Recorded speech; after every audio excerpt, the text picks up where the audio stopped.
అదే RTV app వార్తల్ని క్షణాల్లో చదివే అవకాశం ఉంటుంది. ఒక న్యూస్ పేపర్, ఒక టెలివిజన్ ఛానల్ మీ చేతుల్లో ఎప్పుడు ఉంటాయి. వైసీపీ నాయకులు విపరీతమైన అవినీతిలో మునిగిపోయిండారు.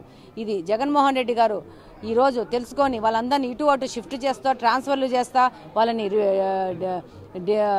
వాళ్ళని ప్రమోషన్లు ఇచ్చుకుంటా, డిమోషన్లు ఇచ్చుకుంటా ఏదో చేస్తున్నాడు. ప్రజలకు అందరికీ విజ్ఞప్తి చేసుకుంటున్నాను, ఈ అవినీతి చేసిన ఈ యొక్క ఎమ్మెల్యేలు, ఈ జగన్మోహన్ రెడ్డి ఈరోజు పక్క నియోజకవర్గాలకు వెళ్తే వీళ్ళేమన్నా నీతిమంతులు అయిపోతారా? నా కడప నియోజకవర్గంలో ఎమ్మెల్యే అంజద్ బాషా ఈ మధ్య స్టేజ్ మీదకెక్కి మన సంక్రాంతి పండుగ చేసుకునే వాళ్ళందరి యొక్కని అవమానిస్తూ ఈరోజు గంగిరెద్దులు అంటాడు, హరిదాసులు అంటారు, బుడుబొక్కలోళ్ళు అంటాడు. ఏదంటే అది నోటికి వచ్చిందల్లా మాట్లాడుతాడు. ఈయన ఫ్రస్ట్రేషన్కు గురైపోయినాడు. ఈయనకు అర్థం కూడా కావట్లేదు. బుడుబొక్కలు అనే ఒక సామాజిక వర్గాన్ని అవమానిస్తూ వాళ్ళని అవహేళన చేస్తూ మాట్లాడుతున్నారు. నేను ఈ సందర్భంగా చెప్తున్నాను బుడుబొక్కలోళ్ళకందరికీ, మీరు ఈ అంజద్ బాషాని మీద తిరుగుబాటు చేయాల్సిన అవసరం ఉంది. ఈయన అవహేళన చేయడానికి మిమ్మల్ని వాడుకుంటున్నాడు. ఈరోజు సంక్రాంతి పండుగ చేసే రైతులందరికీ, సంక్రాంతి పండుగ చేసే వర్గాలకందరికీ నేను విజ్ఞప్తి చేసుకుంటున్నాను.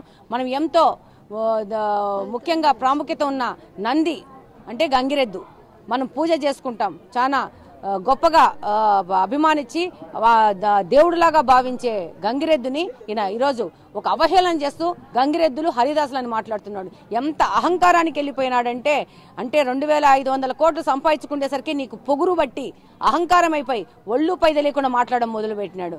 ఈరోజు మాట్లాడుతున్నాను, అంజద్ బాషా తమ్ముడు ఏదో కరోనా గురించి మాట్లాడుతున్నాడు.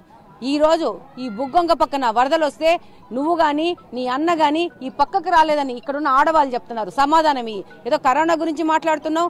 కరోనాలో ఒక హజ్ హౌస్ లో ఒక కరోనా బాధితులను పెట్టి కాపాడగలిగినారంటే ఆ రోజు తెలుగుదేశం ప్రభుత్వం హజ్ హౌస్ కట్టడం వల్ల జరిగింది. భారీ చేరికలు టీడీపీలో జరిగాయి. కాంగ్రెస్ ఇది వైసీపీ ప్రభుత్వం మీద వ్యతిరేకతతో ఆ డివిజన్ మీద మాకు ఇక్కడ చేరిక టీడీపీలో జరగడం జరిగింది. దానికి నేను ఈరోజు వాళ్ళందరికీ వచ్చిన వాళ్ళందరికీ కృతజ్ఞతలు తెలియజేసుకుంటాను. జగన్ ప్రభుత్వము సైకో పోవాలి, సైకో రావాలి, అదే ఉండేది. ఏదైనా కానీ ప్రభుత్వం పాలనలో ఏదైనా కానీ మద్యపాన నిషేధం చెప్పినాడు. ఎలక్షన్లో నేను మద్యపాన నిషేధం చేస్తేనే వచ్చా, లేదంటే నేను మీ ఎలక్షన్ రానన్నాడు.